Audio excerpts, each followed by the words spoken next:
You know, there's something downright hilarious about the way we chase happiness, as if it were a butterfly fluttering just out of reach, a prize at the end of a scavenger hunt with rules written in invisible ink. We make vision boards plastered with yachts and soulmates, chant affirmations in the mirror, swallow self-help books like vitamins, and curate our lives into Instagram sunsets, convinced that if we just get the promotion, the partner, the beach body, the perfect morning routine, we'll finally land in that golden state where the heart sings and the worries dissolve. We say, "I'll be happy when," with the solemnity of a vow, as though happiness were a destination on a map, a finish line with champagne and confetti. But here's the sparkling, slapstick truth that turns the whole chase on its head. Happiness isn't a place you arrive at. It's the way you travel. It's not the butterfly. It's the net you stop swinging. Let me spirit you away to a cafe in Paris.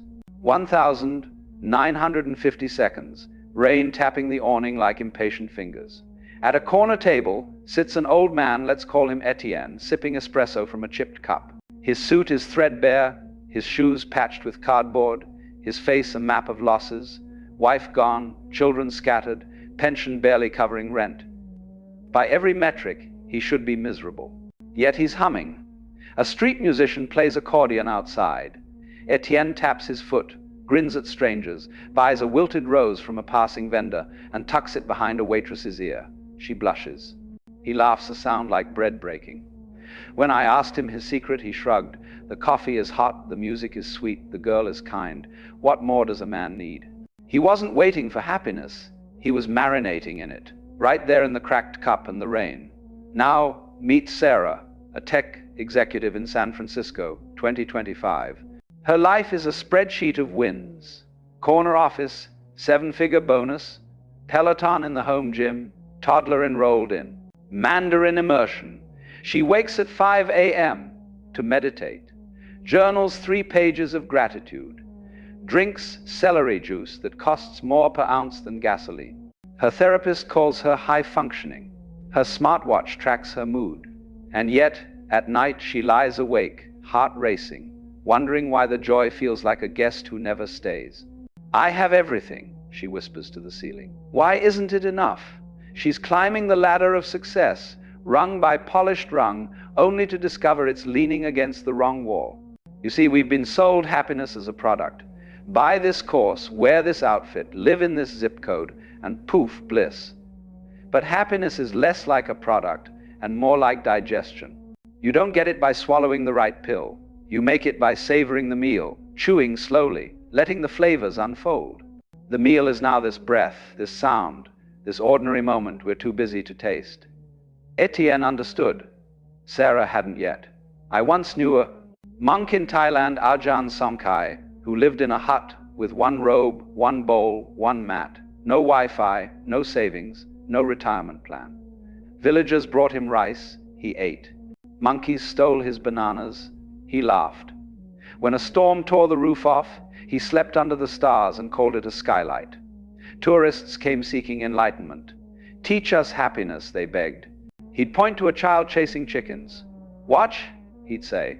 The child trips, scrapes a knee, cries, then spots a butterfly and forgets the pain. That, Somkai said, is the path. Fall, feel, forget, follow the butterfly, repeat. But we moderns complicate it. We treat happiness like a debt to be paid off. I'll be happy after the deadline. I'll be happy once I'm married. I'll be happy when the kids are grown. We postpone it like a vacation we never take. And in the postponing, we miss the joke. The kids are growing now. The deadline is passing now. The marriage is happening now. In the arguments, the burnt toast, the 2 a.m., diaper changes. Happiness isn't hiding in the future. It's winking at you from the mess. Let me tell you about a farmer named Dolores in Oaxaca. Her corn crop failed 3 years, running drought, pests, bad seed. Neighbors sold their land, moved to cities. Dolores stayed. She planted beans between the dead stalks, sang to the soil, danced when it rained even a drop. 1 year, the corn came back sparse but sweet. She harvested enough for tortillas and a feast. The village came. Guitars, mezcal, children spinning until dizzy. Dolores raised her cup. To the years that broke us, they taught us flavor. Her happiness wasn't in the bumper crop. It was in the tasting of failure, of rain, of community. In psychology, they call this the hedonic treadmill. Get the raise, feel great for a week, then back to baseline. New car, new thrill, then it's just transportation. We adapt to the good so fast we need bigger hits. But there's another way, the savoring path. Notice the warmth of the shower, the crunch of an apple, the way your dog sighs when you scratch that spot. These aren't bonuses. They're the main course. The brain on savoring lights up like Christmas. The brain on chasing stays hungry. I remember a boy named Luca on a ferry in Greece. The boat was late, the sea choppy, passengers grumbling. Luca, maybe 10, stood at the rail with a gelato melting down his wrist. He didn't care. He was in it, the salt wind, the sticky sweetness, the gulls diving for crumbs. An old woman beside him muttered about delays. Luca offered her a lick. She took it, surprised. Then laughed a sound she hadn't made in years, she later said. The ferry was still late, but for 5 minutes, time stopped. And happiness wasn't a goal. It was the melting ice cream on a grumpy Tuesday. Now, don't confuse this with toxic positivity. Happiness isn't pretending pain doesn't exist. It's including the pain in the feast.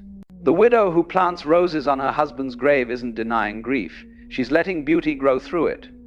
The cancer patient who jokes with nurses isn't ignoring death. He's living beside it.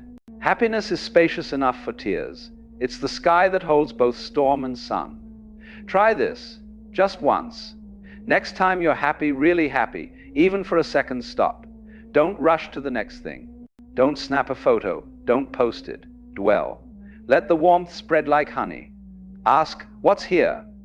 The smell of coffee, the friend's crooked smile, the way your chest lifts with a laugh. Name it, feel it. This is savoring, and it's free, renewable, unstoppable. I'll end with a night in Kyoto. I wandered into a tiny bar, 8 seats, jazz on vinyl. The bartender, Hiroshi, poured sake with the reverence of a priest. A salaryman beside me wept quietly, lost his job, he said. Hiroshi didn't console. He just refilled the cup, slid over a plate of pickled radish. The man ate. The music played. After a while, he smiled, small, crooked, real. Tomorrow, he said, I'll start again. Hiroshi raised his glass. To tomorrow's sake, he toasted, and tonight's. They clinked. The room glowed. Happiness wasn't in the job or the lack of it. It was in the radish, the music, the shared silence between strangers. So drop the net. Stop chasing the butterfly. Let it land on your shoulder while you're tying your shoe, washing dishes, waiting for the bus. Happiness isn't a when, it's a how. How you sip, how you listen, how you fall and get up laughing. The map was wrong. The treasure isn't at the X. It's in the walking, the stumbling, the singing off key along the way. And the funniest part? The moment you see that, the butterfly isn't fluttering away anymore. It's been you all along, wings open, ready to fly.